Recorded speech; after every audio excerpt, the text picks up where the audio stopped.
they don't want other teams to look at it. Well, Hydration does appear to be on this Mei, and it's been kind of hit or miss for his Mei on defense on King's Row all day. I feel he's played much better heroes when he does not have to run the Mei. We'll see if he can finally get the value that he's looking for here. And I did mention earlier that JKW, I used to always just kind of toy with, say like, oh, he's just got dreams of actually playing DPS on this Widowmaker. But he always plays Widowmaker early on King's Row and always takes the high ground here to try to spot out if anyone kind of shows and peeks their composition. Information is a valuable weapon, and JKW playing the Widow, he will switch to Reinhardt at a certain point in time, but he wants to see if anyone's going to be kind of foolish enough to peek around corners so that they have the information of the compositions the other team is running. I think Widow is actually very good if you use that hotel exit and kind of jump on to like I guess jump onto the weird ledges that are facing the site and really get a lot of your damage from there, because have the range to punish on it from behind, and you can potentially get those great picks that can let you win the game. But you know, Nicholas is now on the Hanzo, so they did still keep one sniper on there. Yeah, so Hydration early on this Mei, they are going to be expecting it, so they do kind of just post around this entry, but he's not even going to try to wall off early, try to deny them entry, so he's just in backline trying to hit these icicles. The next wall and the first wall will be absolutely crucial to the success of this defense. Yeah, they're just kind of waiting right now. This is the exact slow push that they're going for. They know that their win condition is the Ana ultimate, but right now they're kind of standing on site, but JKW, so smart right there. He's not standing in the middle side when he's going to be great ice wall from the same team. Is that really coordinated or anything else? But man, that bio grenade does negate a lot of the healing that the ice block would normally provide. Ice Shiny does take down JKW, but that nano boost doesn't really get used anything because he's going to be slept through the entire duration of it. But man, this bio grenade is just doing so much damage, preventing so much of the healing on the side of the offense. So the side of complexity will be denied on this first push. Shiny's playing absolutely great, and yes, the nano boost didn't necessarily do all that much. He got one kill, but it did get him enough damage to have his Earth Shatter up in this next fight. They're going to be pushing into tank ultimates. Now, offensively, they do have a ton of ultimates of their own. Ice Shiny looking for a giant flank on his Reinhardt yet again. The Deadeye does come off, does not end up getting anything here, and Shiny is caught out in the back lines. Torque misses the flashbang over the top, which is something that they would like to have back. We'll see what Nicholas can get done here as they do push in with the Ana boost. Nicholas does have the Dragon at the ready, not going to need it though, as they absolutely clean up based on the back of JKW's Ana boosted Reinhardt there. They are going to push through. That is a quick first take, not as quick as they would have liked, as they got stopped at least once, but had to use a lot of ults to get through. They're still going to be pushing into these tank ultimates and a Blizzard. Yeah, and Harblue right now has his ultimate, so that's great setup for the Sated Dragons that can be used. And Joe Meister with that, you know, that sound barrier potentially has an answer to either the nano boost that's coming out of Disaster or to mitigate some of the damage that can be put through the Graviton Surge. Now, Hydration with that Blizzard is going to be able to cut off a lot of their options in terms of pushing the cart. So a lot of this is going to be if they can get any picks, if they can check their corners specifically, or even if they can kind of just kite out and wait out all the ultimates. Maybe a jump rush is good in this situation. Boost does come in, but Hardblue in the backline does drop his Graviton to try to negate some of that. The Dragon also coming in. Hardblue gets caught in the corner by Waffle-tastic, and even though they used a couple of those ultimates looking for those giant combinations, unable to get anything. 3 dead on the side of the offense. That is a complete hold on the defense there. Really nice play out of them. Yeah, I'm not really sure why Nicholas used that Sated Dragon, but it looks like maybe his idea was, hey, let's change it over to Reaper or something like that. Or maybe did he? I feel like he changed it to Reaper earlier or something like that. But anyway, they don't have a lot of ultimates to use immediately. Shake does have the nano boost, and JKW will soon have the Reinhardt Earth Shatter. Look for Nicholas to be the target of the nano boost, though. I think that's something that complexity likes doing. They don't like JKW having that ultimate. Well, Graviton comes in from the defense. This Deadeye trying to get some work done, but Miso just bullies him out of there, unable to get that kill from the McCree, but they do trade out on the cart a little bit, but the trade's definitely going in favor of defense right now. Shiny still alive somehow, does bust out an Earth Shatter, maybe not the best Earth Shatter, definitely not based on what he's done earlier with it, but Joe Meister just trying to get some pressure on the cart. Harblue's still alive in these back lines, does have a Graviton up yet again. So yeah, they're just based on the fact that Harblue's still alive, they're going to be able to continue to push this card. He's got 100% on his energy charge, and the Graviton is ready. The Maywall's going to delay momentarily, but not much. Hydration has Blizzard down too.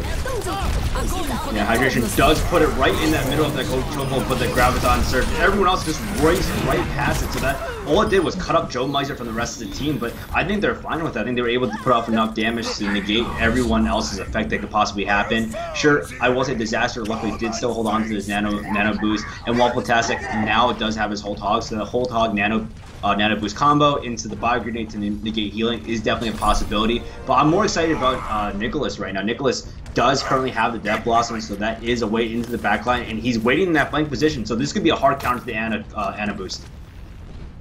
Very possible. We'll keep eyes on JKW as they push forward here. The Ana boost does come in actually on both sides. There goes the Sound Barrier. JKW, Nicholas, and Tord get 3 very quickly. The Ana boost still coming down from Shiny, not getting much so far, and he's getting focused down. Miso tries to keep him alive with a shield, but Miso taking down Shiny, taking down Sky, will take the way out of the Unfeeling Void as he jumps off the edge there.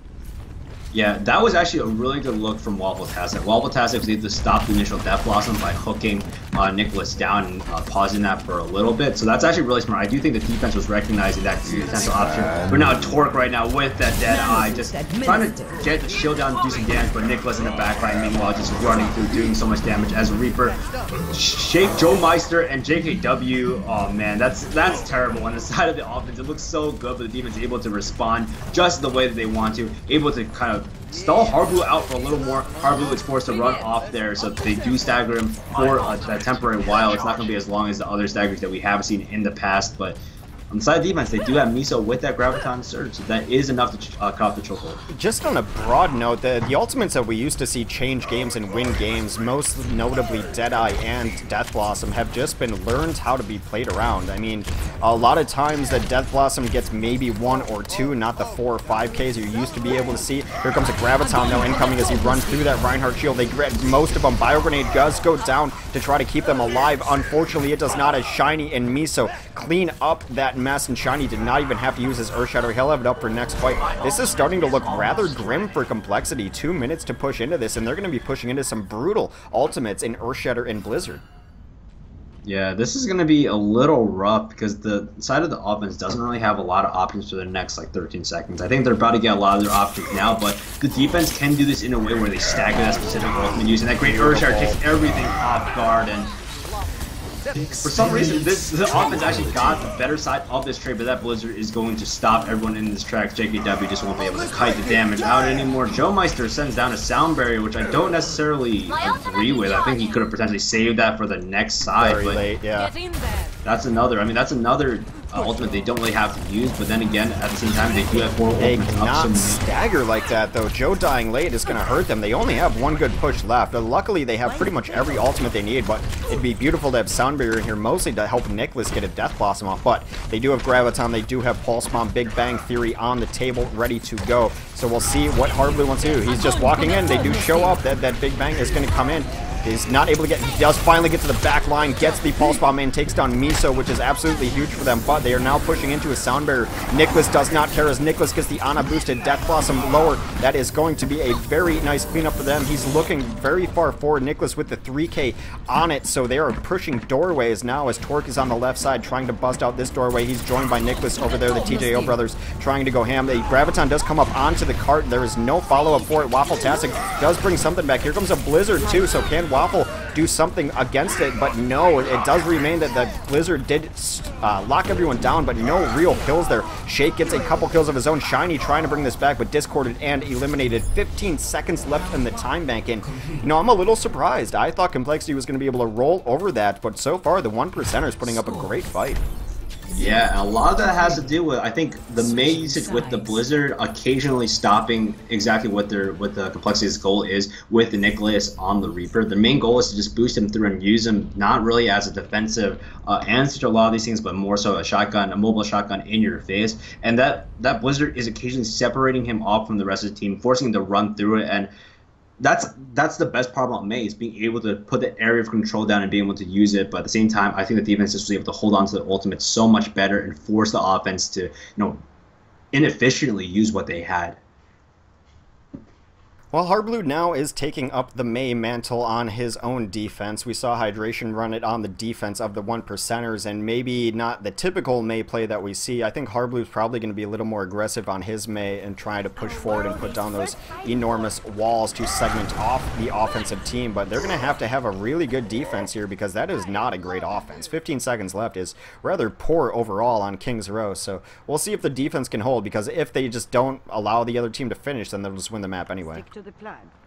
Yeah, this is just so tough to look at, because on the side of compLexity right now, they're running, you know, a DPS healer, a half tank, and I don't really necessarily agree with this, as they want to stall as much as they want. I think the fact that Mei has become such a common pick here kind of limits her usage right now, because teams will almost instinctively do that hotel entrance rather than use the main entrance now, just in case the Mei's there, and they don't really lose anything going through the hotel entrance either. So teams are just doing it to be safe. So that initial push is going to be super difficult. What Hardblue really needs to emphasize is putting up that wall to prevent any damage from the backline, any charges, maybe even use it to potentially deflect a Graviton Surge, stop a charge, stop an Ana ultimate, or even just separate Ana from the rest of the team. And it's all going to be about whether he can use that utility. Yeah, well, Hardblue right now hiding in hotel, waiting for his moment to put down the wall. They did try to poke in there. They're going to rotate through top hotel. Hardblue, AFK? Hardblue, no, just hanging out, dodges the scatter shot for the most part. He's just really, really being patient on this Mei. Like, very, very patient. Hardblue, come on. Oh, and he just backs out. Thank you, Hardblue. So they are going to rotate through the top. An interesting offensive push here. The wall does come in, segments off half of that team, but they are able to still make the jump over through the top side here. A really interesting position as they rotate around, completely take away the high ground advantage, and Hydration should be able to feast on this, as Hanzo on the high ground is a tough thing to deal with. He does jump down immediately, help out his team. The charge comes in, does not end up hitting Hydration. He's almost got his dragon, but a lot of damage from this Mei going down as the tanks do clean up. Hydration does fall there. Waffle-tastic not long for this world either, as he's cleaned up a very nice first point hold for compLexity. Miso gonna get staggered out late. Shake takes him down. Yeah, that offensive push is actually really funny to use, because I think TSM, so compLexity, when they were TSM, used to use the exact push on King's Row so many times. I feel like running it into them, they know exactly how they need to react, and Hardblue, with that great wall, able to section off the rest of the team from everyone else. So they're back to the drawing board again. They're trying to figure out, but on the plus side, the defense now has that nano boost that needs to answer. Boost does come in, as does Earthshadow. Dragon still not coming out. Hydration taken out by this Death Blossom from Nicholas. That was brutal. A 4K from Nicholas as he got the Ana boost going in. They're going to try to chase down, perhaps, maybe get down Waffle as well, but Waffle does end up living through that, able to save his own life, and now 2 minutes left to push this. I think they should wait for Miso, in my opinion. Like, he's so close to getting Graviton, and you can hit that enormous ultimate combination with Graviton and a Dragon, maybe an Ana somewhere in there as well. So he's 5% away, just needs to hit one decent shot, and they will have Graviton, but it looks like they want to rotate through topside yet again. Yeah, but they're doing it in a very mixed kind of way. I think they wanted to get there, but that Graviton Surge catches all of them inside, and that Blizzard, great backup as well. They knew that, hey, even if that Sata Dragon was to hypothetically come out and they were able to negate some of the initial whole hog damage, all they had to do was throw out that Blizzard. Everyone's kept in there anyway, and it was a great investment to doing that. Sure, they burned quite a few ultimates, but Shake still has that nano boost, so they're not worried at all. Another really late sound barrier from Joe Meister there, though. That was a little bit odd. I mean, I guess you just want to make sure that everyone's alive for this next push, and you really only have to defend one more push completely, but there is a big switch up here as they run the combo. Now Disaster and Hydration will be playing the Mercy and Pharah respectively. Their backs against the wall and they know it, so they're going to try to bust out something a little bit strange. Yeah, I don't think they have an answer inside of compLexity right now. They just need to win this fight hardcore. So the nano boost in the background, I think they're just trying to avoid everything that good Death Blossom is in taking down a lot of the damage that is available. So even though Hydration, they don't have an answer for him, they have the answer for the rest of his team, and that's all they need to do. Disaster, unable to do anything, gets taken down before he has, 100% ultimate. This is looking really grim. I think Disaster will be able to get the ultimate on this next push, though, but they need to win this fight because they don't have a lot of time left for the rest of the map. Yeah, they're going to be pushing into an Earthshatter as well. They've got an Earthshatter of their own. Shiny has been great for them, but wow, that Graviton comes in, should negate most of what they're looking for. 3 very quick kills. That is a grounded Pharah as Shake takes down Hydration. There goes Disaster. 20 seconds left. They're going to have maybe a chance to push this next, but it's not going to be pretty. Yeah, and this is where the Mei could. Oh, I think, yeah, never mind. He did switch out the Mei. I was gonna say this is when the Mei's really broken. He just put that wall up and forced him to come to the target. But Winston in the backline jumps in alone and really doesn't have as much support from it. There's not a dive comp that's currently available. Hydration is able to take out JKW. That Nano Boost comes out from Nicholas in the backline. They don't care about the Rocket Barrage at all, but they do have to care about that res that's being able to use. Nicholas does break out the pulse bomb to stay alive and do a little more damage. Shake in the backline, trying to cut off as much as he can from the big tank threats. Nicholas once again has another death loss. I feel this is the third death loss of this continuation fight. But compLexity Gaming able to isolate down to a 3v1, and there's just not enough time left for the offense to commit, and that game goes to the side of compLexity. Yeah, and as poor as their offense looked, kind of stalled out there a little bit, but they always love attacking first, knowing exactly what they have to do on defense, and all they had to do on defense was to prevent the other team from winning the map, and pretty decent plays out of there. Like, Harblu did play nice on that. I think JKW would probably be my MVP there. He plays such an amazing Reinhardt, and he's always alive is the thing. Like, somehow, he's just always alive, and he hits huge Earth Shatters, gets a ton of damage going through these Gravitons. Just the coordination from their tanks player is phenomenal. Look at this Earth Shatter. Oh my god, five Earth Shatter. That's ridiculous. That's so solid right there. But yeah, great defense from the side of compLexity. You know, we were a little doubtful whether or not they would be able to, but for some reason, I feel like that initial weird wraparound push, I would think was supposed to throw compLexity off guard. And as I mentioned before, it's really weird because compLexity used to do that a lot, so they know exactly how to react to it. But the Mei, I think, oddly enough, did a lot in terms of blocking off that specific jump-off point. So they actually isolated the team into two separate segments, one of 4, one of 2, and they were able to take that advantage. So a lot of small micro-level play that ended up turning that defense in the favor of compLexity Gaming. Well, the 1%ers back against the wall here as it is 2-0 to compLexity, and you're saying, hey, I just watched one map. Well, they did have a 1-game advantage as coming from the upper bracket, so 1 game for free, 1 game on King's Row. compLexity up 2-0 in this best of 5 for our grand finals of the GosuGamers North America Weekly number 20. Yes, we started it last week. We're finishing it today, and it could be our very last map. Now, the map choice is for the 1%ers. We'll see where they want to take us, but it did not look great for them against a team of the level of compLexity. Just too much to deal with on the ground for them, and it's going to be tough. They have to reverse sweep this. They have to win 3 maps in a row. Yeah, and that's tough against compLexity because I think the next map they might want to bring them on is Hollywood. I don't agree with this. I think they should have taken them to potentially Nepal because they might just get stomped. It's like the same thing. You saw the same look, how well they looked on the single point defense. Hollywood's a little different, but it's not so much that big of a difference where you're going to be able to say like, oh, we can throw it off. The positive news is that Mei typically isn't run on Hollywood, so they won't have to deal with the walls, they won't have to deal with the blizzards, so they might have more options open in terms of running the Genji to on offense on the dive comp. Yeah, I think compLexity is really good on Hollywood, so it's an interesting pick. It might not be the actual pick though, I'm not certain, but it does seem that, yeah, I mean, Sky is the one in charge of the lobby, and they do have map pick, so it is going to be compLexity's map pick. They, to the surprise of no one, choose attack immediately. compLexity always chooses attack. It's one thing that is almost a certainty in competitive Overwatch, that compLexity will choose to attack first. Well, I mean, Hanamura might be up next.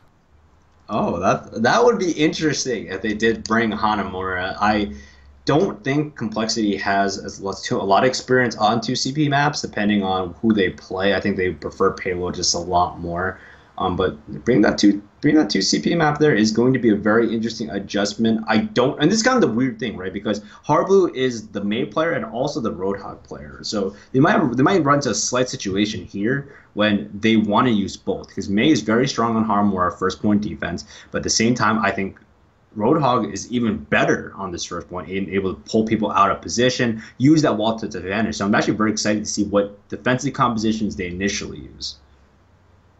Yeah, it is going to definitely be Hanamura, though, just talking with the teams here, and it is still going to be compLexity on attack. I really think that first point of Hanamura is all about the Mei play. We saw it a little bit in the Lenovo Cup, as the team with the better Mei on defense was the one that ended up holding out.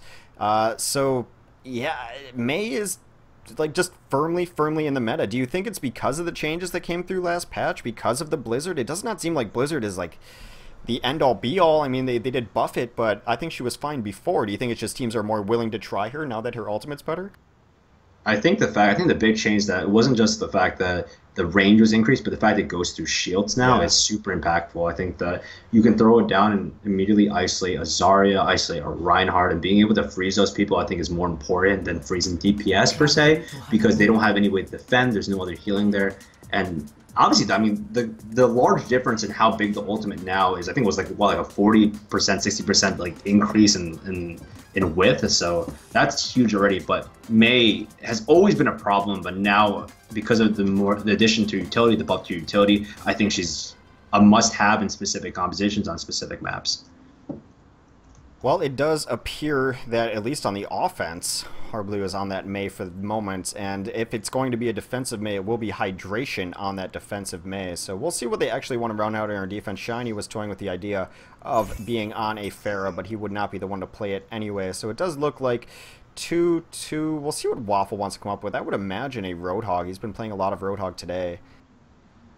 Nope, he's going to flip it onto the McCree, which is a bit interesting. So a pretty standard 2-2-2 composition on this defense. Of course, a lot of it will depend on how well Mei can wall off the entrance. I think it's even a better map than King's Row for a Mei, because the entrances are so kind of limited. You've got this one door that is pretty much completely blocked off by ice wall. Then the secondary entrance is not even like to the style of Hotel where everyone can rotate up there. It's very difficult to get all your heroes up through this secondary doorway, and that's it. That's your entrance. So a Mei can work wonders on this map. Yeah, and the way they're setting up right now, they have the McCree there, so potentially they're looking for a few picks in the background for that. Maybe the flashbang contention right there, but Torque is on the Genji, so we'll really have to see how the McCree works here. They Mei walled the McCree up to the top ground here, so he's in a really interesting position. They're going to play an aggressive Mei here, just right around the door, trying to get that wall off and immediately. Of course, compLexity will know that this is what they're going to be running. I wonder if Harblu is going to go for the over the top. They do go for the Mei over the top strategy on offense, so they run right into hydration on the low ground here. They trade out 1v1. Harblu takes down hydration in turn, so it's now a 4v4 on the point as they go. There goes a wall down onto the point. Waffle-tastic, still in decent position, is able to take down one. It has been so back and forth. 3v3 right now as Torque has eyes on taking down a support.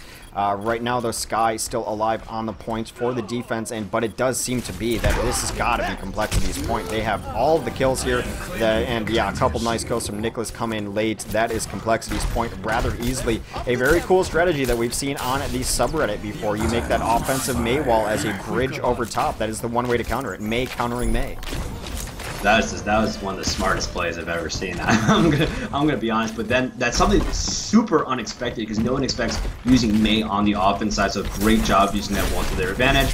But now, luckily, they're able to secure the high ground on the side of the defense, and their big objective right now, they trade hydration off of the Mei onto the Genji. They know they need to deal with it right now. They need to deal with the Dragon Blade potentially if it does come out. Nicholas has been put on the Reaper, so there is a lot of damage that can potentially be done. But hydration taking down Torque with that Dragon Blade is huge right now because that delays the offensive push just a little more. Yeah, that's the pick that they needed right there. Now he's trying to isolate off Harblu, does miss his wall to take down the McCree, but he's just peppering in damage here right now as he's almost got his Blizzard ready too. So Harblu with ult, Ana ult is going to give JKW his ult, everything on the table for compLexity for this next push. Yeah, and they're racing in right now, and that Dragon Blade right in the middle of it separates everyone out with that nano boost, and that Blizzard right in the middle, exactly. That's how big the ultimate is, negating so much damage and forcing everyone to make a solid change in hydration. Just doesn't get a break after it. This is just compLexity using their ultimates to such great advantage to take advantage of the defense. And I don't know, like I said, that Blizzard was so game impacting. Yeah, also beautifully staggered too, as they got that sound barrier late after the fight, after everyone had already taken some damage, buys them some time to get everyone nice and healed up. So now it is just the stall game going on for the side of the 1%ers, and are they going to back back here? Disaster and Miso is still alive on this point, but Nicholas is going to get Ana boosted as well, trying to take down everyone remaining, does take down Miso, and the Ice Wall is so good at trying to deflect this stall. Waffle with the last second touch onto the point as he's going to buy some time for his team. These are valuable seconds as Shiny's got a body on the point. Here comes Sky with the sound barrier to keep himself alive. Disaster now back on the point too, so they bought themselves some nice times on this stall. If they start getting some kills, they can bring it back, but here comes another Dragon Blade from Torque as he looks to clean up as well. Waffle still on the point, walks right into a Death Blossom. That should be the end of it, but this Winston's still alive, still stalling it out. That was a nice stall, but 450 on the first time bank attack. Pretty good for compLexity. Yeah, this is tough. This is super tough because I think what really caused the snowball to occur was when they didn't expect the offensive Mei boost over the wall. So what they're initially saying is, like, hey, we can set up in a way that's going to allow us to take pot shots and dominate. Yeah. The team is like section them off and really use that to abuse it, stall it out to the very end. I want to say that strategy was from a console tournament, but I could be wrong. It was in a tournament play. It was a smaller tournament, I believe, might have been a LAN. I don't exactly know the details. I know it did get posted to the subreddit, but it was in tournament play that strategy first came out. I do want to say it was like an Xbox tournament, though. I'm sure chat will correct me, but it is something that teams should know about. I mean, if I know about it and I read the subreddit, then the team should be aware of it as well. But I think maybe they weren't expecting it to happen because it does seem like kind of a niche strategy, but it's perfect. If you know you're going against a defensive Mei, then that's the perfect counter for it. Yeah, that's what is, I think, the benefit with having that blind pick existing. That's some small part I think that teams need to start thinking about a little more, is how you like psych out the other team, right? Because they don't know what you're coming in with. You don't know what they're so they don't know what you're bringing in. You don't know what they're bringing in. Right. But being able to have that mentality of saying, they could potentially bring a Mei. You know, looking at your previous games, you say, well, you know, Hydration has been playing Mei so often, maybe this is a good option for us to use, but on the side of the offense, I hope they change some of this stuff. That'd be pretty cool. iShiny running that Bastion would be awesome, but maybe they bring out a Pharah potentially with that Mercy. It's possible, since Disaster is still on that Mercy. You would think that it would be, well, probably, I thought Hydration ran it for them last time, so I don't know. It's interesting that they're going to have the Mercy. It does give you more sustain through the fights if you can fight with it onto the point, and nope, this is not a joke. Waffle-tastic on the Bastion. I don't know what to expect Well, here. I mean, it's an old strategy. You try to get him in immediately, but there's no Mei, so there's not going to be walled off or segmented off. You get the Reinhardt here, you get the damage boost from the Mercy, and you just try to clean up immediately. And also, the offensive Mei puts a wall under him, so he goes up over the top. Really cool tactics here. We'll see if it pays off. No kills so far. We're going to keep on the Bastion cam as Waffle-tastic rotating around, trying to find a decent position. He's got his Mercy with him. Where's his Reinhardt? Yeah, they're going to rotate up over the top, going to try to take position top left side. They do dodge that hook. Nice play by Waffle there as he's going to try to get reset up here. Does come around. He's in tank mode now. They do actually boop away that charge that was going to be on it, but Nicholas gets to the backline, takes down Waffle and Miso immediately there. So now this is a brawl in an unconventional part of Hanamura. Shiny and Sky do take a couple kills of their own, and it looks like they're going pretty well here. Hardblue gets knocked off the edge. It is only going to be Torque on the point, and that should not be long for this world. So, as you mentioned, the blind picks really coming into play here.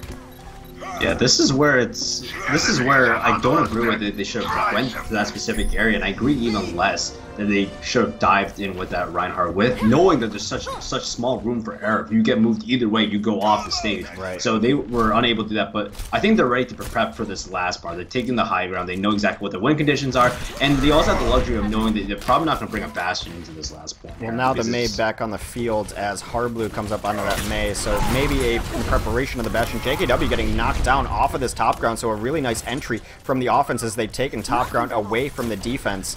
Looking good for them. Right now, Waffle is still just trying to get damage done on his Tracer as he's got a Zarya in his sights. One takedown. Zarya does get the pack. No, that's actually a Mei. My apologies, as they are able to segment out that Mei. There is a Ana boost on the point. That is Nicholas who gets it. He's looking for more as he rotates down, but this is going to be an enormous resurrection. Brings everyone back. That should shut down this push from compLexity, as they're not going to have the numbers to sustain this. Nicholas busts out a Death Blossom, but completely segmented off. The Graviton comes in late as well. Waffle cleaning up. This is going to be a defensive hold. Or no, I'm sorry, offensive hold. My bad.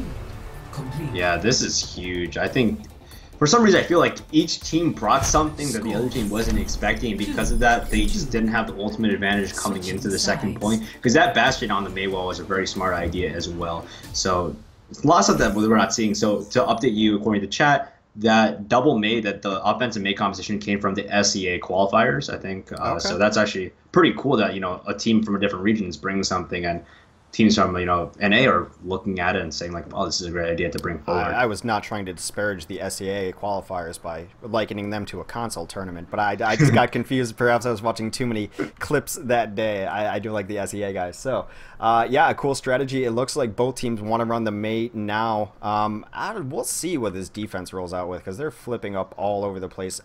Torb is not a terrible choice on this map. Have they left spawn with it is the question. Yup, they are running a defensive Torb. Hydration expanding his talent pool yet again, showing he can run nearly everything. Torb makes his grand appearance for the day. I foresee great things. Yeah, I think they're trying to one-up each other with something that no one has seen yet, which is interesting because Torb, I think, it's fun to use. It's basically like you can move around with a lot more, so Torb actually does a decent amount of damage by his own without his turret, but you can put a turret in a specific position, such as there, where it's able to see a lot of different areas and also protected by kind of like the walls of the main point. But Molten Core is going to be so core to keeping everything alive and keeping us a lot of damage on the point. Well, they're looking for the same entry here as Harblu's got his bridge to attack ready to go. Not going to need it, though, so they just drop down and wall him off on the point. Now this entry is completely free. He did reposition that turret. Harblu does take down the secondary turret as well. Harblu really aggressive right now in on these tanks, as it seems like Waffle is just trying to cause all sorts of trouble. Harblu does dodge that charge from Reinhardt, still alive as he's tickling down the Tracer. It is going to be Harblu just trying to isolate these tanks. Does not pick the right target, and Zarya, though, able to get taken down by the turret, which is back up and alive. 4v4 now on this point, but it looks like Shiny able to take down a couple. Can JKW bring this back for his team, as he's got the Ana boost? He does take down 2, and now he's got Earth Shatter as well. He should be completely safe. He's going to try to Fire Strike that turret and take it down, but he gets a tick on the point by his Lonesome. That turret, the only thing alive right now, just waiting for that cooldown to go. That's it. They do switch off of the Torb, so first point going to be taken by compLexity here. Yeah, so on the side of the defense, they do luck out in the fact that they do have 2 solid ultimates that have been fully charged. They have Disaster on the Zenyatta, who will probably have Transcendence by the time the fight begins, as well as Waffle-tastic. On the other side, they do have to deal with Torque with the Dragon Blade, as well as JKW with the Earth Shatter. The Earth Shatter does come in, and here comes that Dragon Blade from Torque. He's trying to get more. The Sound Barrier comes off. JKW already started off with 2. Torque looking for more in the back line. Finds a Genji of his own. Takes down that Genji. That is 4 quick kills for this compLexity team, and are they going to be able to stall out long enough? It does seem like the Graviton has gone off, but the Bio Grenade goes onto them to try to keep them all nice and healthy. Miso just disregards it. Nicholas now on to the Ana boosted Reaper, looking to try to clean up some of the point, but hard to find a target like Waffle-tastic, who is dancing around all over the place. He does get 2 towards the end. Harblu trying to get out with a very cute ice wall, trying to bail. He does get onto the ice block, but I think he's going to get fully down. Yes, he is. Waffle-tastic joins in, so a good defense right there. 309 to take this point. Right now, it is definitely the 1%ers looking stronger on Hanamura. Yeah, this is, I think, the first time we've seen this point be, like, solidly held for another push. So they do have a lot more options on the side of defense. iShiny, well, the Primal Rage to, knock people away from the point. Sky has his Sound Barrier as well as Hydration, soon building up to that Dragon Blade. But they have a lot of answers to wherever the offense can go. Going to be pushing into Sound Barriers. The Blizzard comes on and takes on the entire point. Nicholas very low. Nicholas needs to stay alive because he's got his Death Blossom up and available. The Dragon Blade does come out from Hydration, gets a couple of his own. Death Blossom comes out from Nicholas, takes out Hydration. Waffle-tastic also down 2. Very back and forth as Disaster adds in a kill. Sky does get his Sound Barrier onto the points, as keeps most of his team alive, and they add in a couple more kills. That's really probably going to be it for the offense. This Disaster with a 3K, getting the Zenyatta achievement of Fast Discord. Absolutely dominating that fight on his support role. Yeah, this is a really great hold from the side of the 1%ers. I mean, they've been able to hold everything off immensely. They were able to kite back and forth, wait out a lot of the Death Blossom damage, and more importantly, great Zarya play, keeping everyone's shield fully stocked and making sure everyone's still alive at the end of the day. Luckily, Torque now has the Dragon Blade again. Shake is probably going to throw it onto him in terms of getting more damage out. I don't think he's going to throw it on Nicholas, just because there's so much damage that, a nano boosted Genji can do. And they're pushing high ground right now. Unfortunately, Torque goes down, so that's a lot of damage that they're missing. Yeah, very ugly entry from them as they tried to go through top, unable to get anything going. Hydration looking to clean up the rest of this, but yeah, just brutal. They tried to push in and just got collapsed upon. Now this is going to be a late death from Joe Meister unless he can skate around, skate away. He's looking to do it. Yeah, so maybe a little over-aggressive on the defense as they push out right into a very angry JKW who gets the Earth Shatter down and able to take down a couple there to engage in this fight. It's going to be Miso trying to stay alive. Waffle does bring it back for his team, though, as he got a couple kills. They have Big Bang Theory at the ready, too. This defense still looking strong, as even though it looked like they were overextending, any kills and trades they can get is going to be better for the defense than the offense there. But right now, compLexity loaded for bear. Last good push incoming. They've got nearly everything they need, except for that JKW ultimate, but that can be boosted up with an Ana anyway. So we'll see if this last push can be successful. Yeah, they need to check the above area right now because iShiny is going into the background, making everything a lot difficult. But that sound barrier luckily covers them for a few more damage. Shake is just turning around, looking, trying to get some more damage into the fight, but there's just not enough right now. There's just not a great option for Shake to nano boost, and Shake goes down. So this looks like to be at least, I think. I don't think they'll be able to get another solid push through. Potentially they can. I think they have a chance to get one more, but they'll need to charge or they need Nick to get on the point first to stall it out. Yeah, it's going to be close. They might be able to get in here. They just use the charge to get back near the point. They should be able to at least stall it out. We'll see if they can hit a Big Bang combo of their own because that's what the defense relied on to get in here. But Harblue's got his Graviton ready. Nicholas does have his Pulse Bomb ready as well. Can they hit it? There goes the first half of it. Pulse Bomb comes out, does take out a couple. That is Nicholas trying to get some more damage on Transcend coming in from the defense, trying to keep everyone alive. Nicholas still trying to find targets. He does have Disaster in his sights. Disaster who's brought his team back from the brink before, but Disaster does go down. Nicholas going absolutely ham on his Tracer. They're going to get it. Yeah, that was... No time left, though. No time left on the clock, meaning it's all on... I think, honestly, it's all on the side of the 1%ers to have a great offensive push, capitalize on that first point, bring something, you know, compLexity hasn't seen before. I think that's been working for them. I don't think compLexity deals well with on-the-fly thinking, per se. We're saying, like, oh, there's something new that we haven't, like, dealt with, and I feel like this map is so much momentum based. I think that the first point, as we've seen before, when teams aren't able to immediately convert off their first point advantage, they seem to struggle on the second point. Just because there's so much high ground for the defense to operate on, there's a lot of ways for let's say a Winston or something to jump into the offense's backline as they run through the gate initially. A lot of different ways to pincer and a lot of different avenues for the defense to really hide out and flank. So let's see how much momentum they're able to pull in. Hopefully they're able to, you know, beat the time that was set by compLexity. Well, I, think they actually might run this Bastion again on offense. They do have everything up around it. I think running Shiny on Winston is a possibility even. If you just drop the bubble over top of the Bastion, you should be pretty good, especially with the Zarya there too. Hydration also on the Pharah for the moment. So, not holding anything back is this 1%er team, as they've run some pretty interesting compositions. Now, it might not work as well as it did last time, as last time they pushed into a last point without a Mei, but this time Harblu is going to be on the Ice Queen herself.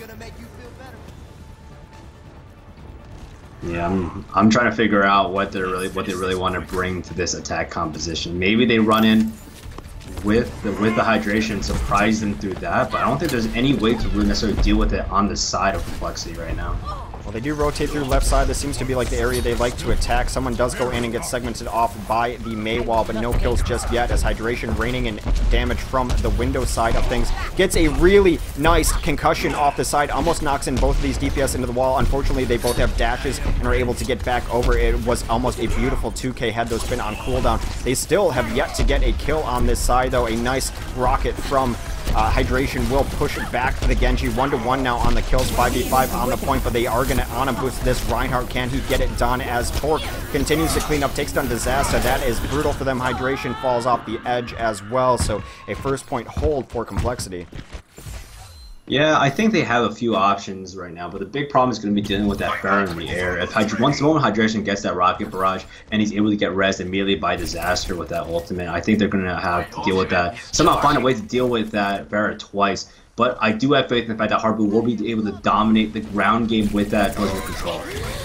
God, where are the heals on Nicholas? He starts this fight at 90 HP, not exactly what you want when you've got all the time to set up. The pulse bomb does come in over top of the Earth Shatter, though, takes down 3. Disaster does get the res, but pays his life for it, so they're going to brawl out on the point. The Graviton does come down, holds in all of compLexity. Do they have the damage follow-up? They try to get the cleave. Here comes the barrage. Hydration only gets 1 in that barrage. Shiny and Sky trying to clean up on the point. If they can get kills, will be a successful offense. A really nice sound barrier from Sky does keep everyone nice and healthy as Shiny is primal raging and punching people to death.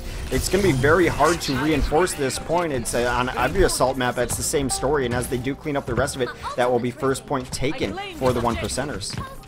Yeah, and that leaves around 3 minutes and like, honestly, around 40 seconds that they have to push the second point. Oh, they get more time, yeah. 4 minutes, yeah. So if compLexity is able to do the same thing that the 1%ers were able to do with them, forcing to use high ground approaches, you know, like stagger their ultimates in a way that they can really wombo combo them together, they might be able to hold this off right now, but luckily on their side, the offense doesn't have a lot of immediate clear ultimates. They do have Waffle-tastic with that pulse bomb, though. That's about it, but it is a free pulse bomb because you don't have to wait for Miso to get the Graviton up because it's just not going to be up. So you do have a chance to just start a fight off with a Graviton, or with the pulse bomb rather. They do want to take this high ground away as JKW is just hanging out up top completely unopposed by the offense. JKW is going to swing through on this Winston, probably getting an Ana boost momentarily, gets a nice Earth Shatter, takes down 3 with that. That should be a couple kills. Sky is taken down on the ground. He's got Miso in his sights. That's it. Defense does hold this last point for the moment. Hydration trying to get some heroics going, trying to get trades going at least. Does take out Joe Meister, so that's not all too awful, but definitely a better look for the defense there. Offensively, they are going to be able to push in with better ultimates this time around as Miso about 18% away from his Graviton. Graviton into Pulse Bomb has been a moneymaker for them today. We'll see if they can get that going. Hydration also did not use his Dragon Blade in a terrible position, so he's going to have that up for the next fight. Well, meanwhile, it's only Pulse Bomb up for the defense.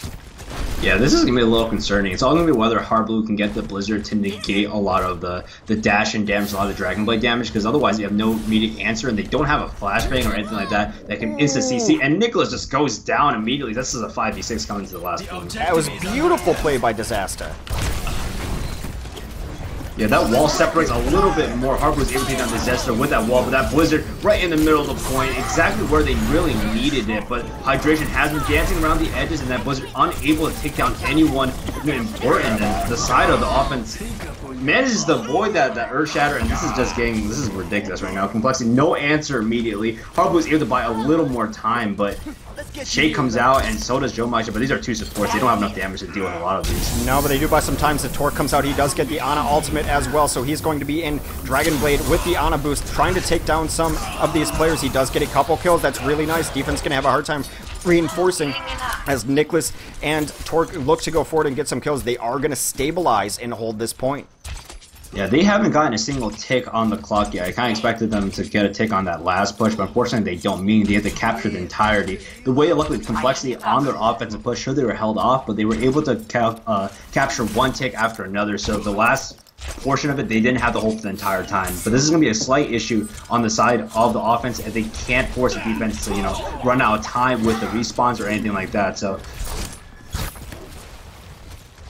Well, Nicholas does have his Pulse Bomb available, trying to stifle any offense that comes in. No need to hold it as they do not even have a Zarya anymore, so they do cut them off, but the Maywall ends up really throwing it off for Nicholas as he's unable to get that Pulse Bomb into where he wants. Disaster is going to transcend onto this point as the brawl commences. Graviton does catch out 3, and there is the Pulse Bomb from Waffle-tastic. That should take down 3 as well as they nail their combo. Waffle adds in a 4th kill. This should be the 1%ers taking it, but Stall could come out. Could JKW get out here to this point? It does not look like it. Waffle-tastic does complete that faster, but as per Time Bank rules, compLexity gets 1 more shot, 1 more minute to push first point.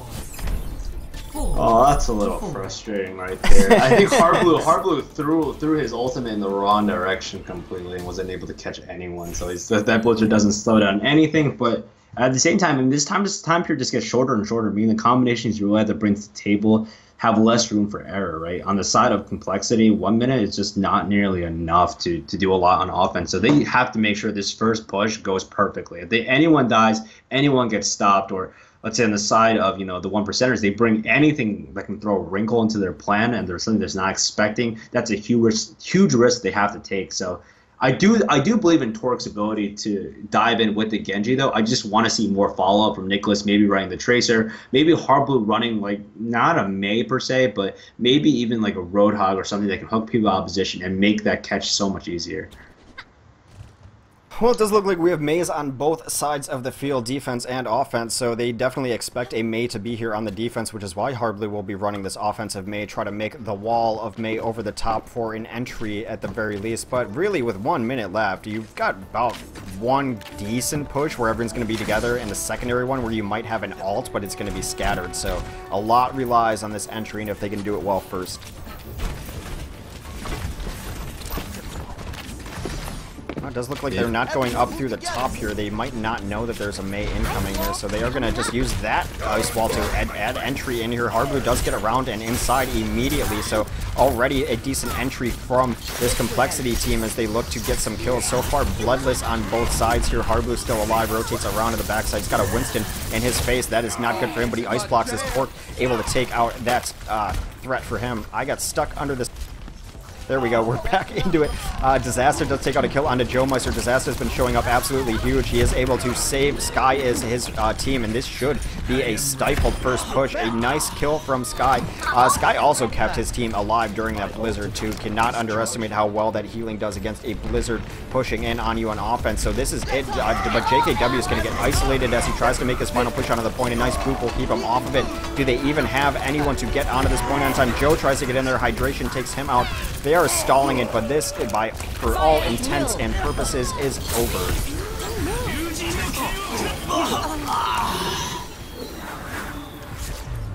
Okay, now it's done. I mean, I've learned my lesson about calling games early, but sometimes you're just pretty certain of it. Yeah, this is kind of the weird part right there, was that JKW got isolated on that first push a lot more. I know what Hardblue was trying to do with that Mei hiding in the corner. Someone runs by you, you're able to freeze them or something like that, maybe get a free headshot, but JKW was just isolated so much, and when your one tank goes down that early in the fight and there's no answer, no trade kills, like, you can't expect that the rest of your team will be able to sustain the rest of the fight. But at the same time, it looks like they will be running a very similar composition. No Mei on the side of Hardblue. I think Hardblue finally realizes just like this. If we want to defend here, we can't rely on the Mei being a factor. Sure, the Mei I think provides some good stall tactics, and it's good for that initial wall cheese. But if you want to have a consistent result, meaning that you want to have the ability to consistently put out like a minute's time, or you don't want it to be like like make or break, right? With that one character. So he's moving on to a safer character. Torque is running on that Genji. I would have maybe preferred like a McCree or something, mainly because the flashbang is so essential for people diving into your backline. You're not going to be able to build as much ultimate charge in general. So especially on the defense, when you have to kind of act reactively. Well, here's the thing, is if they don't capture it, I believe we go to a draw, and that's going to be a best of 3 on King of the Hill. So, it still is not... compLexity can't win this map necessarily, but they can draw it. That's what is on stake for the defense right now. Luckily, Shake is already up to 11%, which I think is still pretty ridiculous right there. But they are able to try to spam out some damage. They know exactly where they're going. They're going into the upper right side, but at the same time, the Zarya is coming around the flank side. So maybe they have to look for this a little more. They do have vision of that. I think they know exactly where they are, but that Winston jumps in, hopefully to do some damage on the back end side. The side of compLexity is just getting so low, and they're just Hardblue is able to trade, but that's just not nearly enough. And this fight is just going both ways right now. Nicholas able to deal a lot of damage to Miso right now to even out the fight, but since that Hydration does trade back, and this is just a combination. The brothers are doing so great. Torque and Nicholas right now is sustaining through a lot of that fight, keeping everyone alive, more importantly getting the damage down.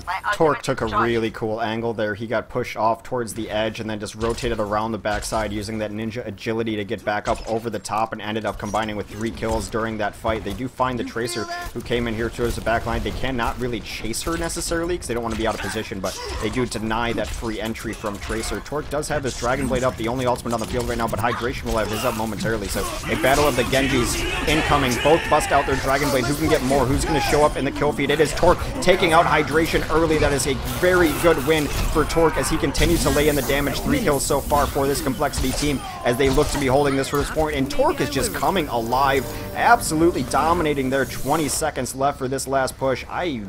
Well, they have a lot to work with, but it would not surprise me we go to a draw here. They're going to have to hit a big bang combo, perhaps. I don't know if it's going to be up. It's going to be hard to even get in here.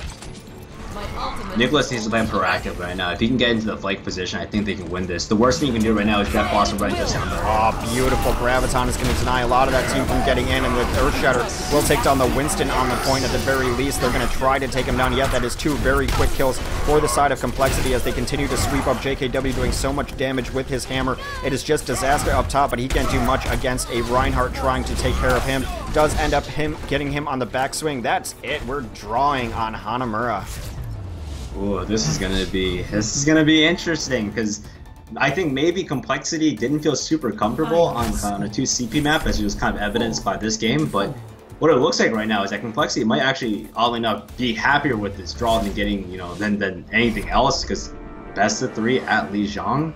That's something I think compLexity can win. Yeah, I mean, generally what we do is the last King of the Hill, which was banned out before the pool was made, is the map that we'll go to for draws. So since Lijiang did not enter into this map pool and Nepal is already in the map pool, that will be our King of the Hill decider, a best of 3 on Lijiang Tower to decide who wins Hanamura.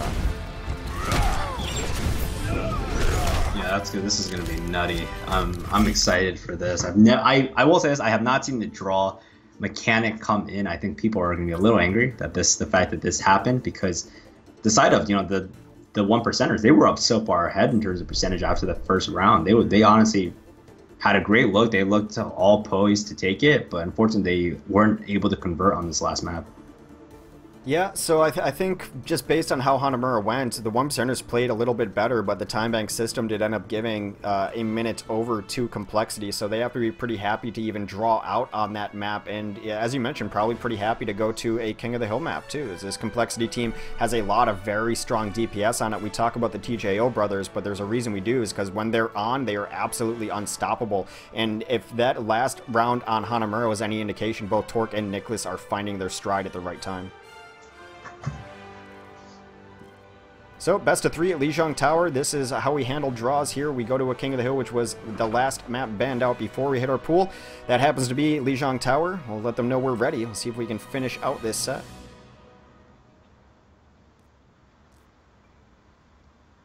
Yeah, this is going to be interesting because I'm very excited to see if Hydration brings out the Pharah, because that was something we saw used to greater effect from some of the Korean teams, Kung Doom, and as well as Tempo Storm. So it is an additional wrinkle that can potentially be added to here, but it's only a best of 3, so teams have to bring it out either very early on or have the confidence to bring it out, game 2. Yep, so we're just waiting for teams to be ready so we can go on to our tiebreaker here. This is still compLexity's match point. Should they win the best of 3 on Lijiang, they will by proxy win Hanamura, and thus the set, the tournament, the match, all the marbles here.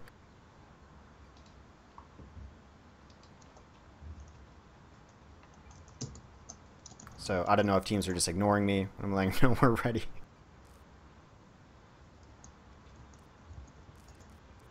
Well, while we have a moment, thanks everyone for tuning in. This is, of course, GosuGamers North America number 20 on the weeklies here. We had to extend our tournament as last week we had server issues. It does seem that both teams are ready, so I will not have to go into my spiel any longer, but do want to give thanks to Ting and OWKings.com. GG.ting.com give you $25 for credit on your phone bill. Coupon code GOSU will give you 10% off your lifetime subscription on OWKings.com. We're in Matt. Yeah, depending on which map we first go, it could be a time for side of Hydration to really bring out a Pharah. If we end up on the middle one, yeah, this is actually the exact map right now that I think. It's a good Pharah map. It's a good Pharah map, and I would not be surprised if they brought it out as a potential way to shake them off. But then, of course, always possible that we see the triple tank, triple support composition, Harblue, instead of Mei, now on that Roadhog. Yeah, generally King of the Hill's been rather standard, especially just as far as tanks and supports come out here, so you're almost always going to see certain things, but it does look like compLexity wants to run this triple on it.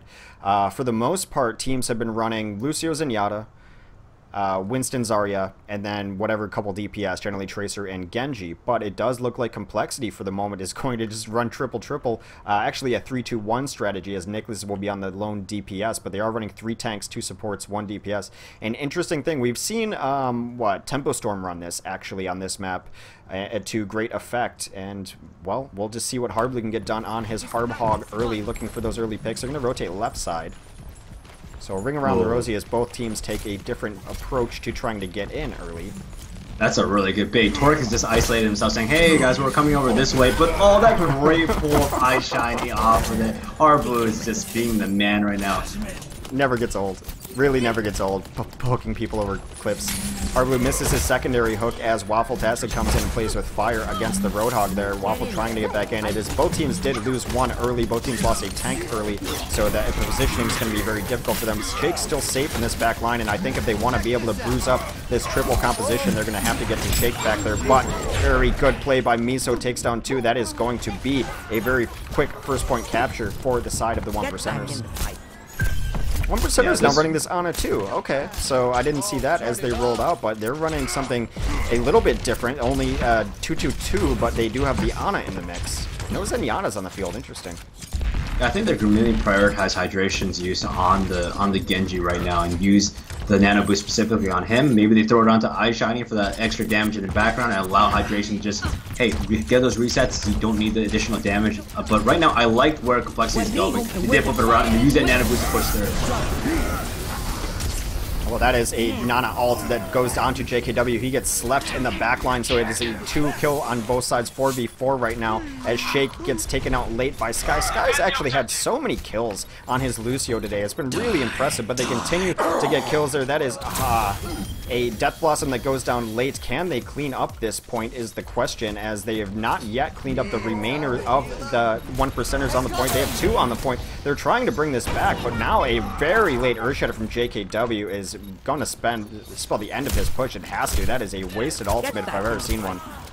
Yeah, I feel like they just start filtering in one by one and they immediately get picked off, which I don't think is a really great move. Either you group together and you still take that fight, knowing that triple is so good as a unit versus like 1v1. I mean, if they want to kind of like rush people in individually, why don't we just change the composition up? Why don't we just run dive compositions that can hopefully have more survivability? Right now, they are going to try the same exact entrance again. They want to wrap around the other team. They don't want to attack exactly where they're strongest. They're forcing them to move and hopefully adapt to the situation.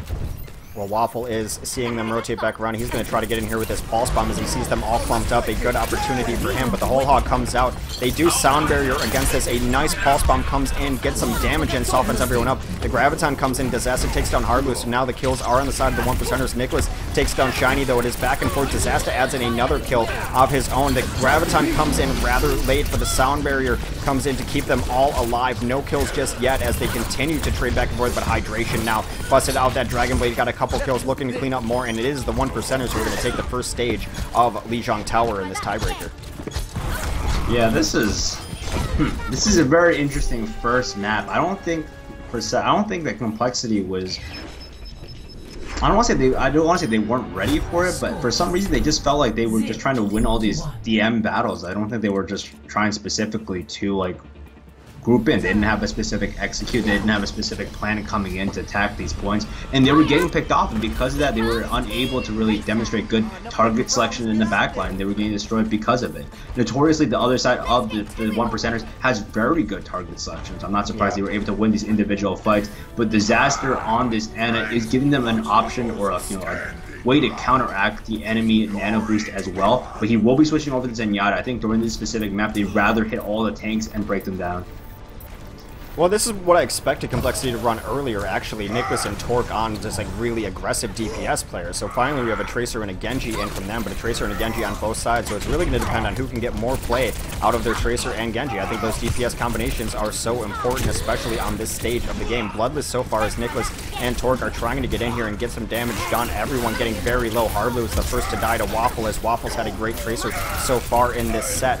Right now Waffle gets another kill too. That is brutal for compLexity. Waffle adds in a third, and Sky and Disaster clean up the rest. That is going to be another kill for Waffle, as he's almost got his ultimate up ready, and that is a good Tracer play from him. He's been great on it all day. Yeah, this is honestly going to be a lot of. I think complexity in their head knows that they might be out-dueled on this specific part, but if they can't show a showing here, they might run into problems on the Paul later. So I do agree that they're trying to put in their best effort right now. But then that Dragon Blade in the backline, taking down Shake already, that's not an ultimate that you can develop throughout the course of the entire game. And this kill feed is just all on the side of the 1%ers. Like the complexity, who is honestly not a bad like DM-related team, has a lot of high skill caps. They're just getting run over. No, complexity's made their name on their DM, actually. Nicholas and Torg, when they play well, are some of the best DPS players in the game right now. Not exactly showing up. They're getting outclassed by Waffle-tastic. Oh, and Hydration. I mean, both of them had huge kills there. So the Earthshatter does come in to try to bring it back. Torque does get out Dragon Blade. Transcendence is going to try to negate a lot of that. It does. Hard Blue does take out Miso, though, so a first couple kills come out from the side of Complexity as they look to bring this back. They have 3 kills now, looking to clean up and take over this point. Right now, it's just going to be a stall-out game for the 1%ers, try to get as much percent on this point as possible to deny the takeover. They continue to do so, but there goes Waffle. They are going to be able to flip it back over. The first point captured in this King of the Hill for Complexity.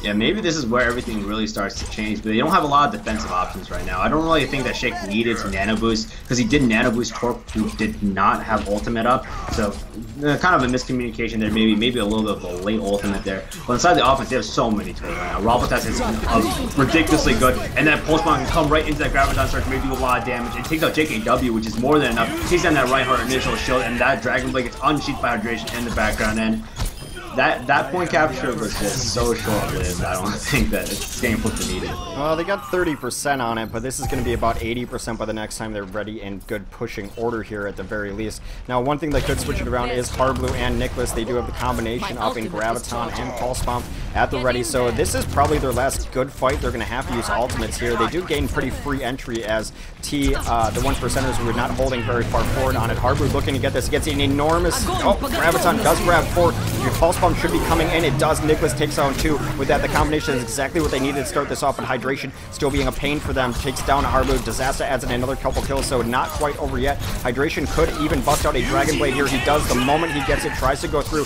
getting some damage done on the opposing team. He does get nerfed by that Ana Grenade. No healing available for him. Taken out by Torque on the other side of things as Torque continues to bring it back, but taken down by Shiny. They don't have anyone here to really be able to bring this, and here comes Shiny knocking away the last bastions of it. That is going to be a map win for the 1%ers. Yeah, and this could bode badly, basically, because the one map besides the remaining, I think, Hollywood that's currently remaining that's still available right now is Nepal, meaning that they have to find some way, if the side of the 1%ers is able to contain complexity on Hollywood, they come back to another King of the Hill map, and if this has been a show of anything, it just shows how dominant the 1%ers have been on King of the Hill maps, and maybe how strong they will be looking forward to Nepal. Well, the good thing for Complexity is that it is their map choice going forward here, so they get to decide if we're going to Hollywood or Nepal. Now the side choice will be down to the 1%ers then.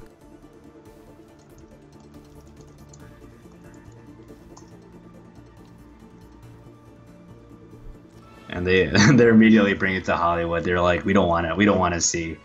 We do not want to see another King of the Hill map, but it's good to kind of switch map picks as well, get that out of their head. Sure, I don't think they were expecting, I sincerely don't think they were expecting to win that Hanamura map per se, so bring it to Lijiang might just be a time for a break. They might not even be trying all that hard. They might be saying, hey, let's have them be exhausted after this King of the Hill best of 3 and then take advantage of the entire situation later. So Hollywood, another great map, another great payload map for the side of Complexity, so I'm super excited to see what they bring. Hopefully less May. I honestly don't. May is starting to kind of become too common, where it's like not exciting to see her anymore versus before when no one ran her at all. Alright, so we do have sides ready, tags ready, overlays should be set. I've never seen chat freak out so much over overlays. It just happens every week. That it generally happens when we go to King of the Hill and I forget to check overlays because sides are different, but overlays should be fixed now. Chat should be settled down, hopefully. That is the 1%ers with 1 map so far. Complexity, 2 maps because they did have the map advantage coming from high ground. You need about 10 seconds to get some water here. I understand I'm a little dehydrated myself, but this could be set point if Complexity is able to pull off Hollywood. If the 1%ers take it, we will be going to a deciding map onto Nepal. So A lot at stake here. First and second place, there's a giant gulf between that prize money, so you always want to take first, and especially for the 1%ers, it'd be great to just take down a team like compLexity. compLexity also, actually a lot at stake here. You cannot be losing this to teams that no one really knows all that much about, these mid-to tier teams, because what, 2 months ago, you could make an argument that compLexity was the best team in North America. Now, there's no way you can possibly make that argument.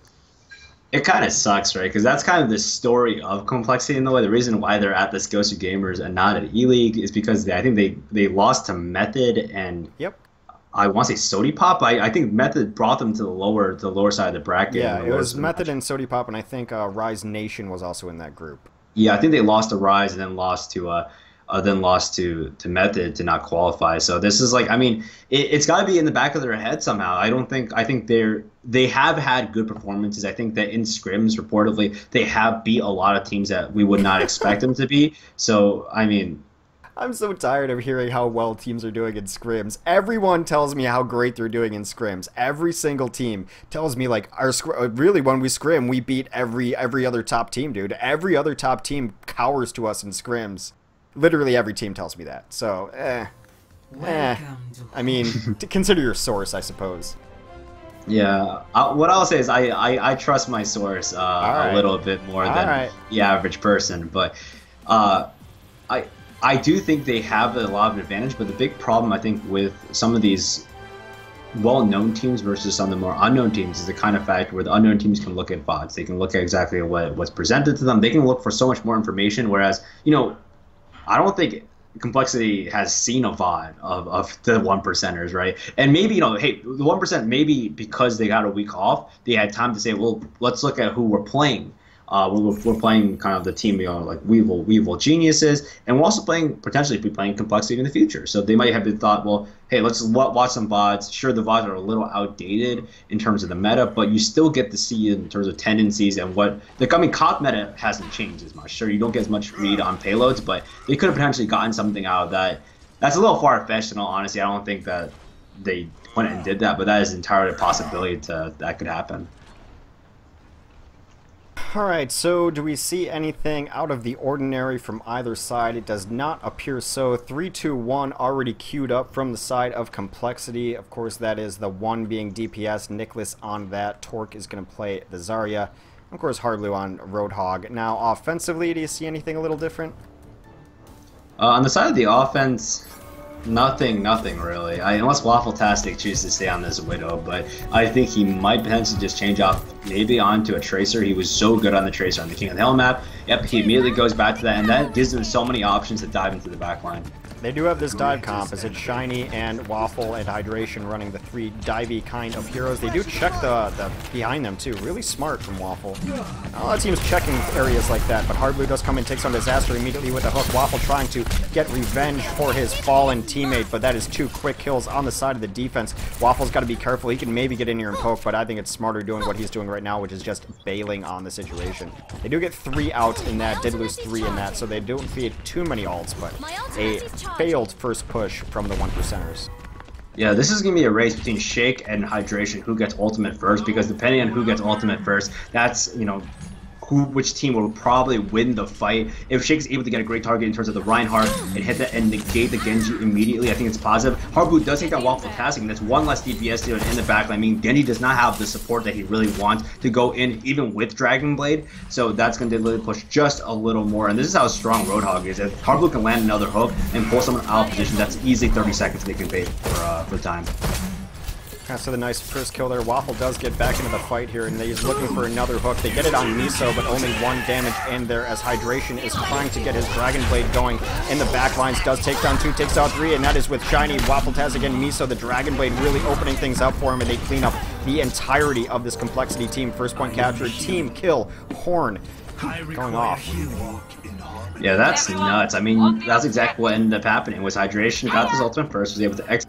It still has his ultimate. So for the second street phase, I think they're in a good place. And, I mean, Hardblue is just a monster, honestly, making Waffle-tastic's life. Oh my God! He gets Hydration too. The hook goes through the floor, and now Hardblue finds Shiny in there as well as he just goes on a 3-kill rampage on his Roadhog all alone. Wow. I'm speechless. Do they need to hire a coder for this, for these walls or something? Is this a... Oh, again! Oh, wow. I don't know how that blink came out early. The rewind, of course, taken out really quickly. But it does seem like we have an Earthshatter up near the cart. Harblu and Nicholas continue to get a couple kills. They are bullying them back, and this second push is just looking all the way bad, and it's a lot because the flankers are trying to get in here. Harblu, it's another hook on hydration! This is ridiculous. What do you do when both your DPS sealers, who are very mobile characters, get hooked by Harblu's Roadhog? There's nothing you can really react to that. You burn your reflect, you burn your recall, and it's just like you have no other defensive options to stay alive, which is the pinnacle of what these dive compositions do. Luckily, Winston does go into the background trying to create some more room. That transcendence does fall off, but Nicholas stops his Death Blossom, doesn't really get many kills, but we're able to rake out, and that grab down starts keeps everyone in the same place. Sound Barrier comes out to negate some of the initial damage, trying to buy some more time for hydration to do a lot more than he can do right now, but Harblu is just going off, and Harblu is the man of the hour for this Streets phase. Oh, he missed a hook there. He should probably switch heroes. I don't think his Roadhog's on today. Yeah, oh man, whatever, just switch off, man, it's not worth it. Well, now the offense does have some stuff to work with of their own. Miso is on his Zarya. He's going to have Graviton at the ready, and Waffle-tastic should have the follow-up to that if they decide to get in there. The Ana boost does come up on their own Reaper, though. Miso knocked to the ground, is able to live through it for the moment, but Harblu and Nicholas add in a couple kills. They are pushed all the way back again. This has been a very strong defensive hold from compLexity, not even allowing any sort of entry. Unable to get any of their ults down, which I guess is probably a good thing for the 1%ers, as they would not have been able to use those correctly and in the right combination. Miso's going to try it again to get his Graviton up. They got both DPS ults up, and I'd imagine the DPS are probably trying to play as safe as possible right now for fear of Harblu. Yeah, Harblu's whole hog can be the entire game winner here because he can push back hydration enough to save his supports and make sure he can't dive into the backline. But JKW needs to put that shield up. Harblu takes down Disasters. That's another healing done. Nicholas takes down Waffle-tastic, and there's just not enough time. I don't think hydration should ult here. Maybe he wants to, but at the same time, he doesn't have enough room. Everyone is dead, and just like hydration, luckily staying alive in the backline, he just tries. Honestly, his goal right now just not to get staggered. He doesn't want to get taken down.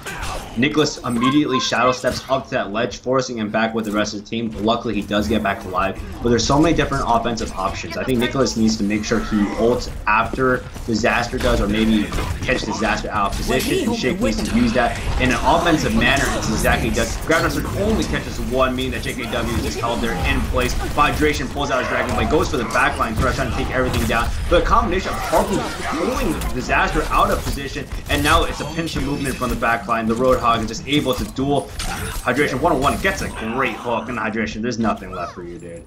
It just took them so long to set up every single time. Like the first two pushes they got stifled before they even got anything off. It was so frustrating to Miso because by the time he was in position to get a Graviton off, two people had already died, so they just had no luck getting everything going together. Miso does die again there, so they used all their ultimates. Really one last decent push probably for the offense. A lot of it's going to depend on if Shiny can get anything going. They are finally rotating around this right side rather than going forward, which I think is smart, but that's where Harblu's been hanging out. That's where the Harblu shark has been feasting.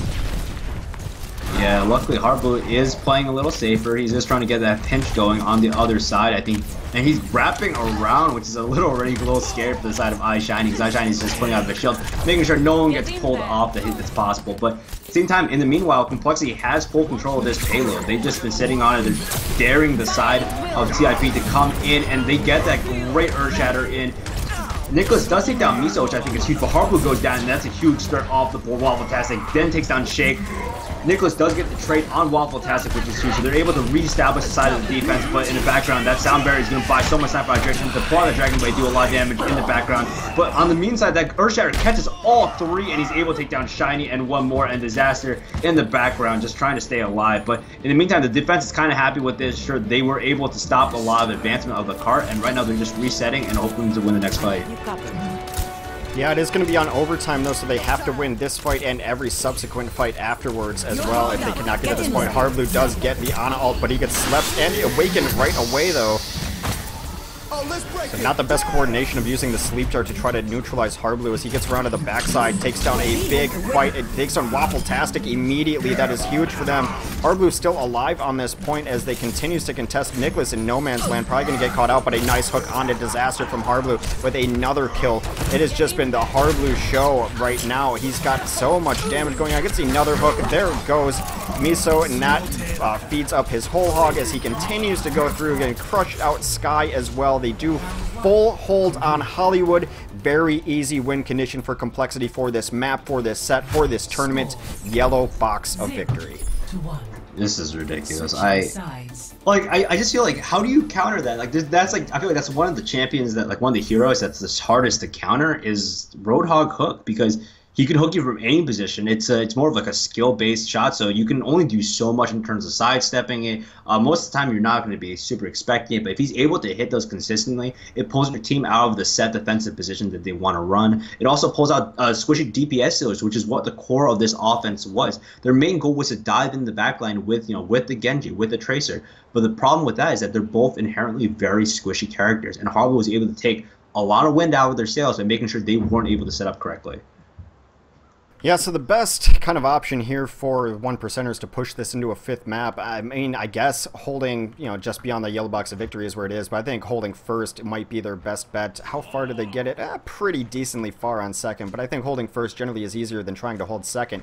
And I think, it all starts with we have to focus and kill Harblu, but easier said than done. Nicholas going to be on this Hanzo too, so the Hanzo offense on Hollywood has definitely become a staple, much more standard than usual, and a lot of that is to help Harblu. Get those eyes, get that Sonic Arrow, and then let him hit the hooks and dominate. So what do the 1%ers have to do here to be able to stop compLexity from winning this tournament?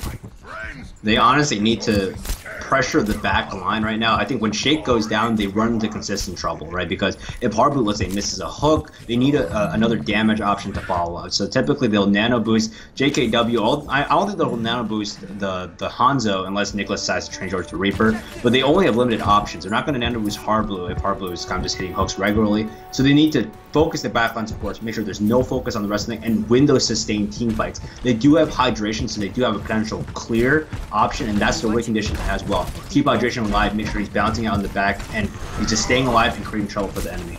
A nice check on the corner there from Nicholas to make sure that there's not a Reaper hiding around there as they begin to assault onto this point, just peppering in damage, trying to get that shield down as quickly as possible. Harblu's already rotated down through the top. He likes trying to take these high ground and stair hooks. The rest of his team now follows, and they've taken high ground completely away. Gets some nice damage in early, not necessarily hitting a hook. Does miss his hook actually early on as this team looks to take high ground and rotate around. Harblu going for the sneaky flank around back. See where Nicholas is. Nicholas still taking on the high run. Takes down hydration. That is a huge pick for Nicholas. Yeah, Harblu is trying to be a little cheeky there, trying to go around back and grab someone out of the air, but Harblu does get taken down by Eyeshiny, meaning that hook threat is off of the board and not really viable. The nano boost does get run right straight into an Earth Shatter. JKW saw his nano boost for a little more. If you take down Eyeshiny, I think this is worth it. I think they're pretty happy with it. They do take him down. Unfortunately, in the backline, Miso has just been pulling a lot of damage out all the way. JKW does end up pinning Sky, but ends up trading the kill, and they are able to take him out. So this is a great initial first push by the side of compLexity. Waffle does get the nano boost on there, but the Graviton Surge keeping the Genji in place, make sure there's no way to get any resets. Waffle just running around with that nano boost, wasting time trying to stall it out, but this looks like a really fast first capture by compLexity. Yeah, it's going to be, and Harblu's actually going to look for someone on the elevator, misses that hook, overestimates how quickly the elevator moves, and now he's in a little bit of trouble caught between 4 people, trying to get this Lucio. He does get another hook, takes down Lucio because Harblu is a madman, that's exactly why. And right now, Nicholas also has his dragon going too, so they're in a great position. All they have to do is get to the yellow box, which is around this first bend of Hollywood for second. And right now, high ground being held, and they have switched on to a Pharah. So we get some Pharah play today as hydration has switched over. He does eat a lot of damage up top, but he's got a pocket healer in Disaster's Mercy. So they're trying out anything right now, and they need to find something because right now they're absolutely getting rolled through. And even this damage going down is not doing enough burst damage to clear out this team. He tries to get in the backline. He's got eyes on Nicholas. A nice rocket will take down Nicholas as they continue to move forward. Yeah, I mean, this is kind of where it's a little tougher to side Harblu, because Harblu pulls hydration out of the air, and never mind, it's not hard for Harblu at all. You need to throw your hook out somewhere, but at the same time, he wasn't able to deal with a lot of the other threats. So he did take down Hydration, but because that hook was not being thrown onto another squishy target, they were able to roll over his team. And I think this is where it's going to be starting to get hard. So we're going to see where Hard Blue can really potentially shine, is if Hard Blue can allocate his time between looking for that hook on the Pharah, which is the #1 option, and also hooking a Mercy or another squishy target out of the air. Well, they've switched to a McCree to try to deal with the Pharah. A nice dodge by Hard Blue, able to evade that Earth Shatter that came in. And they do get a barrage over top, so Hydration takes down 3 during all of this. Hard Blue trying to clean up, but it might be a little bit too little too late as the Resurrection comes down. Hard Blue does take down Waffle post-Resurrection. That can't feel good. As they do continue to push in with their tanks right now. Hard Blue looks for another hook, but it is dodged by the shield right there. Hard Blue in a little bit of trouble, getting bullied out. They still have yet to find an answer for Hydration, and I've seen this compLexity team crumble to Pharah play, because sometimes they just don't have the McCree play. Not a lot of them run it as consistently as they used to, so a little bit of difficulty, but Shake takes down Hydration in the back lines as we move forward. Waffle does hit a nice bomb here. A hook from Hard Blue, who has remained alive this entire time, but Waffle with a 3-person cleanup. 255. That limo is so close, but yet so far. Yeah, Torque brings out the McCree. They know exactly what they need to do to really deal with it. But I think the real danger for this is mainly, hey, can Hard Blue use his old hog to push them back, and in turn also either hook the Mercy or the Pharah out of the air. In fact, at this moment, they don't know it, but I would rather target the Mercy. And this is where they might go wrong. They might target Hydration a little too hard and set themselves up for a really, really bad position with the counter Resurrection. Well, this is also one way to counter the Pharah, too. Just don't really give her any high ground advantage by just holding the high ground. Now, even if she's above you, she's at eye level, so they are actually looking for that Mercy. It does appear. We'll see if Nicholas can get in there. Nicholas does get a Pulse Bomb, takes down Hydration really nice. Can they stop this? Oh my god, the hook takes down Disaster. That might be game right there as they take out the combo. Here comes the Graviton to try to bring it back, but Whole Hog is out. That hook from Hard Blue might have saved it for his team. The Pulse Bomb comes down on Hard Blue, but he is able to eat his way through it. The Sound Barrier comes down, Earth Shatter comes down, Waffle's getting cleaned up. Will they have anyone to get back here on this point and stall it out? Hydration does come back. He is alive. Disaster does get a late resurrection, so this fight has gone on long enough that they are able